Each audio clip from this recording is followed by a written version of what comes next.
এশিয়ায় দীর্ঘ সফরের ক্লান্তি ভুলে হ্যালোইন উৎসবে মেতেছেন মার্কিন প্রেসিডেন্ট ডোনাল্ড ট্রাম্প।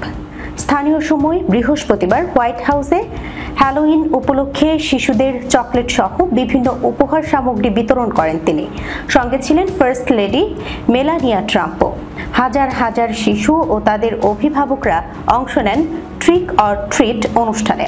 হ্যালোইনের বিশেষ উৎসবে অংশগ্রহণ করে উচ্ছ্বাস প্রকাশ করেন তারা। 5 দিনের এশিয়া সফর শেষে স্থানীয় সময় বৃহস্পতিবার দেশে ফেরেন ট্রাম্প। ফিরেই রাজধানী ওয়াশিংটন ডিসির হোয়াইট হাউসের দক্ষিণ লনে বার্ষিক হ্যালোইন ট্রিক অর ট্রিট অনুষ্ঠানে যোগ দেন তিনি। নানা সাজে সেজে অনুষ্ঠানে আসে শিশুরা। অনেকে কার্টুন চরিত্র, সিনেমার চরিত্র, এমনকি ট্রাম্পের নিজস্ব পোশাকে সাজে।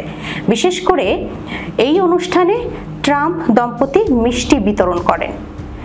অটোগ্রাফ দেওয়ার পাশাপাশি শিশুদের সঙ্গে হ্যালোইন উৎসবের আনন্দ ভাগ করে নেন তারা। শিশুদের জন্য আয়োজনের প্রতিটি খুঁটিনাটি কার্যক্রমে ফুটে ওঠে আনন্দ এবং উৎসবের রঙিন আবহ। অনুষ্ঠানে শুধু সাধারণ দর্শক নয়, দেশটির সেনাবাহিনীর পরিবারের সদস্য, আইন প্রয়োগকারী সংস্থার পরিবার এবং প্রশাসনের কর্মকর্তারা তাদের সন্তানদের সঙ্গে উপস্থিত ছিলেন।